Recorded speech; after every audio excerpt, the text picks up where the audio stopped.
Hello, this is Bill Webb, aka Billy Indiana. Today I'm going to do an unboxing for a recent Kickstarter arrival. This game is Ahau, Rulers of the Yucatan by Apeiron Games or Apeiron Games, not sure exactly how you pronounce it. Kickstarter I backed a while ago, just arrived this week and I'm excited to unbox it. If you'd like to see what comes inside of this Kickstarter edition, stay tuned.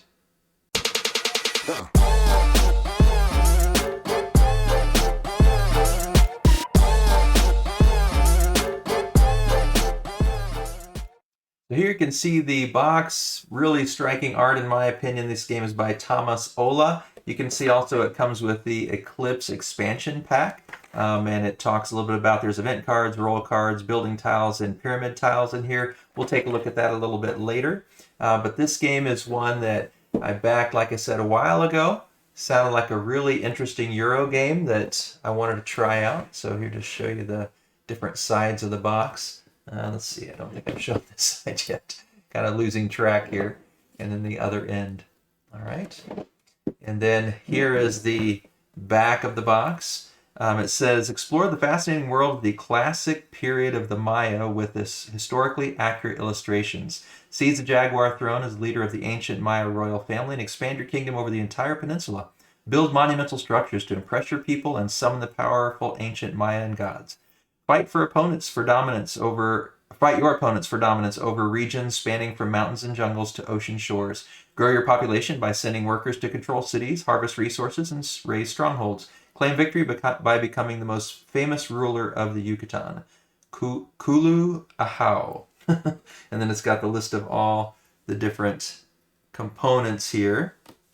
So I have to admit, it's been so long since I originally looked at this game that I don't recall much about the gameplay, so I'm not going to be able to comment on that much. I am excited. I just earlier today saved in my watch later on YouTube how to play. I think it was by Slicker Drips, so I'm excited to watch that again and refresh my memory. I play hundreds of games a year, so it's hard to remember something that, video and things that I read a year and a half ago, especially when I haven't had a chance to play it. So. But it says it's for 14 and up, 1 to 5 players, 90 to 120 minutes. All right. And then you see the art a little bit clearer without that wrap on. So it's going to take the cover off. All right. Anything inside? Nope, just a traditional box inside. Set that off to the side. All right. And then we can see we've got our rule book here, the Magnificent Cities. Oh, maybe this is not the rule book. This is the World of Ahau, Rulers of Yucatan, a historical background of the game of Ahau, Rulers of Yucatan. Very nice. So it'll be interesting to read through and see what are all of the background notes that they use to think through the development of this game. That's really cool that they took the time to study the history, study archaeology, and put together this insert. Yeah, it's great. I really appreciate that. All right, and then we've got the rule book. Let's see, it's a 24-page rule book. We won't go through necessarily all of it for sure, but you can see here there's an overview with the list of components. I do really like when they have the list of components. So you can kind of see what all that is there, make sure you understand what all the pieces are, and then they've got a nice setup page. I also like this where they show you it, they show you where everything goes. So far I'm liking what I'm seeing. Gameplay. And then we get into action phases and god powers. And then there's more on the god powers: producing and building, discarding and redrawing, god scoring tiles, pyramid building and might track rewards, explanation of the different building tiles, roll cards, shadow player mode. I think that's for solo. Okay, well, let's see. Shadow player mode. This variant can be used with 2, 3, or 4 players to increase the likelihood of fights or for dominance over the cities and regions. Okay. So I'm assuming you probably also use that in the solo mode, but I don't remember for sure. And then, yeah, all the rules for solo mode here. Very nice. And then gameplay summary. I also enjoy that when there's a nice summary on the back page. That's terrific. Okay, here is the game board. Art looks really beautiful at first glance. Dual-sided game board, and I forget the reason if it's based on player count. We might be able to tell here if there's any sort of iconography. We've got some sort of a rondelle system up here. We've got paths and maps around the board. Looks like scoring on the outside of the board. And then something's tracking here and here. Again, been so long since I was looking into this, I'm not really remembering too much about gameplay at this point, but very excited to get this to the table. I'm not seeing anything initially that's drastically different on this side, so yeah, we'll have to get into the rulebook and figure out what the two-sided nature is there for. All right, then we got some punch boards with a bunch of symbols. The punch board pieces seem a little thin, but maybe that's important for the gameplay. They do have really pretty art, so we've got the Ahau symbols on the back, and then the different, I don't know if these are gods. They have a couple different colors there. The tiles that represent those gods. They do pop out real easy. So here's a few more of those same ones, and then some hex tiles, some counters it looks like. You can see how easy they do pop out, and then some different resources down here. So I don't think we're going to have to worry at all about anything sticking in there. It looks like we got our player pieces, our standees perhaps here, and then these are some different tiles we're going to be using apparently.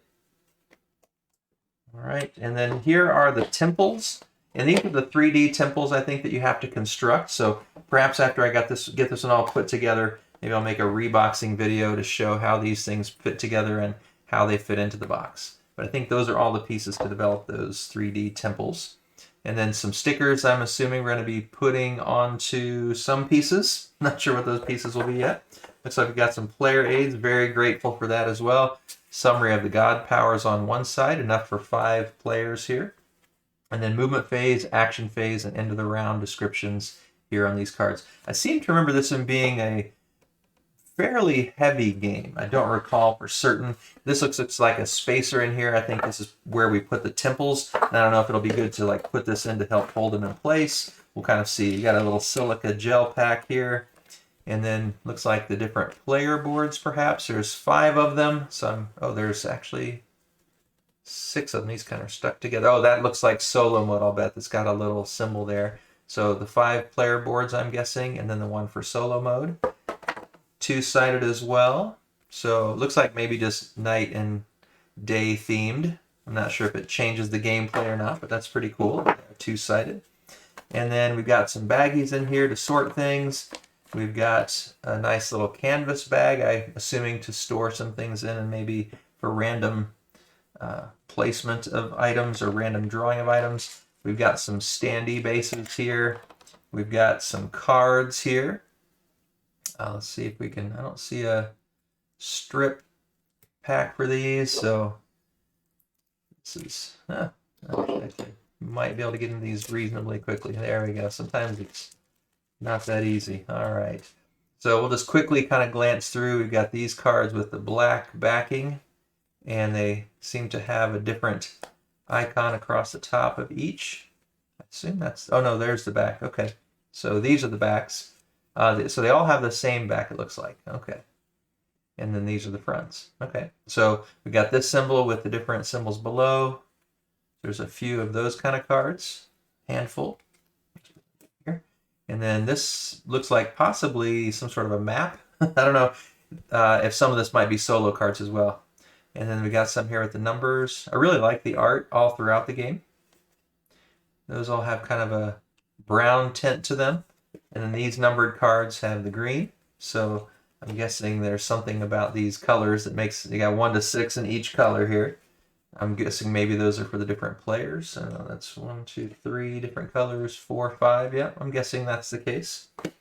And so those are the cards that come in the game. And then we've got a lot of little pieces here. Again, without looking at the directions, I'm not sure if we'll be able to know. It looks like there's some water droplets, some stones, maybe some corn. The corn looks pretty cool. Maybe these are fish.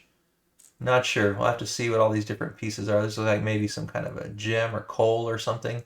But those look like resources. They are pretty tiny. Hopefully that doesn't affect the ease of play. Maybe they need to be tiny for the way they're used. And then it looks like here we've got the different trackers and meeples, I believe, of the different player colors. So not quite the standard meeple. Looks like they're carrying some kind of a bag here, but again, in the different player colors, we got tan, green, brown, and purple, and then scoring markers or movement markers here with these little discs. So lots of wooden pieces.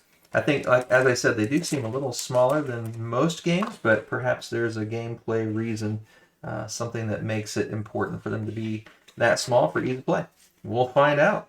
I'm excited to get this into the table, but hopefully you've enjoyed seeing the base game here. Let's real quick take a look and see what's inside this extra pack here. Hopefully this is not too difficult to break into. There we go. Not terribly difficult. Also not terribly easy. There we go. All right, Ahau Eclipse Expansion. All right, just like it pops off the top here. And I'm assuming everything that's in here could easily fit into the main game box. Looks like we got everything out of there. So we've got the expansion rule book, list of components, kind of a fold-out explanation of how to use these expansion components. And then we've got some bigger cards here. These look really nice. Loving the art.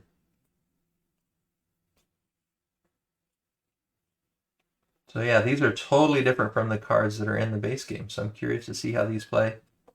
And then underneath, it's got some more cards here. Some of the kind that have, let's see, the numbers in the corners, the brown background, like the one set, and then these here. So yeah, I'm not sure exactly how that all comes into play, how that expansion fits into the base game, but excited to learn it. So hopefully I'll get a chance to watch that Slicker Drips video later today, refresh my memory about the gameplay, figure out how I want to organize all this, punch out everything, put together my temples here for the game, and like I said, maybe I'll film a reboxing and show how it all fits back together after I've had a chance to get a better feel for it. But I hope you enjoyed just seeing what comes in the box of this new Kickstarter arrival, Ahau, Rulers of the Yucatan. And if you did, I'd love it if you give it a thumbs up. Appreciate it if you would choose to subscribe to the channel. And as always, thanks for watching. This is Billy Indiana, signing off. Well, I'm back after a quick look at what was in the contents list of this expansion. I noticed that the insert seemed to have a place where there wasn't anything. And looking at, there should have been some tiles. So I do recall in one of the recent updates that the creators mentioned that there were some of the expansion packs, I believe. I don't think there's any problem with the base game. I can double check that, but I think in some of the expansions are missing some tiles, and they've got a way to get into their communication system so that you can get those tiles back. So if you're wondering about that, that's why I didn't show them, as they weren't in my box, but hopefully I'll be able to get them soon from the creators. And it does sound like they've already been recognizing the issue and reaching out to the backers. So I don't think it'll be a big issue, but something I wanted to mention here in this video. So hopefully that helps.